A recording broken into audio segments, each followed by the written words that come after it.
In this video, we'll walk through AIP's Outlook pop-up feature in Windows.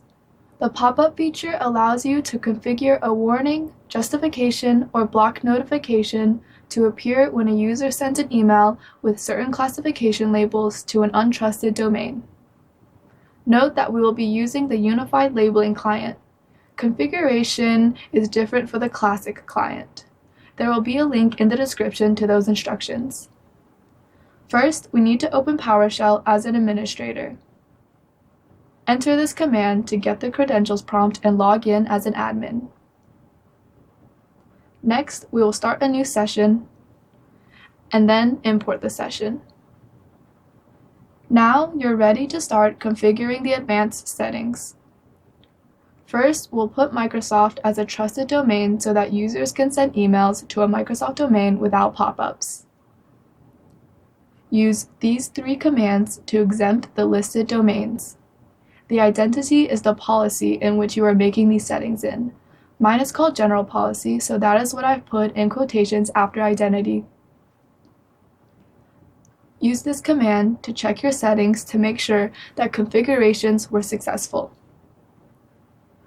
Here we can see that Microsoft was listed as a trusted domain for all three settings.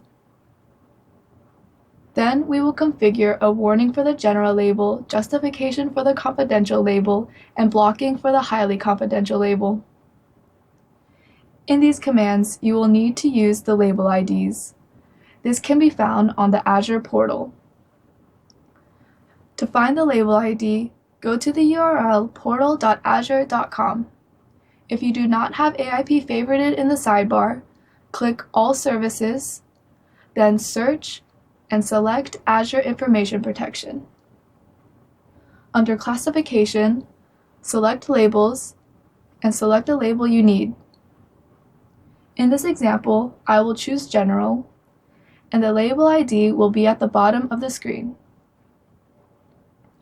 Do this for all labels that you want to configure.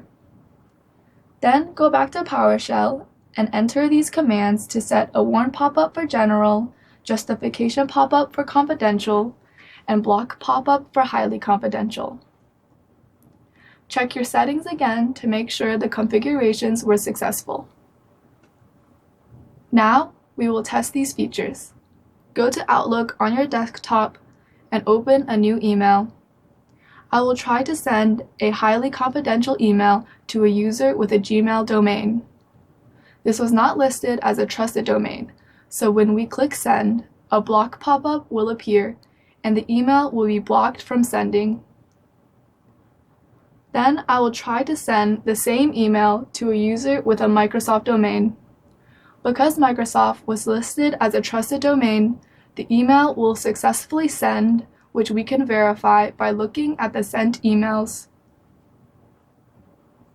So the configurations were successful.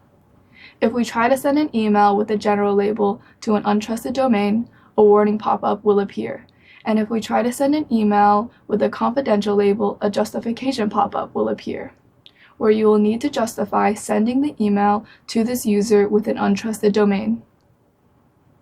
To do this on your local system, there will be a link to the commands used in this video in the description.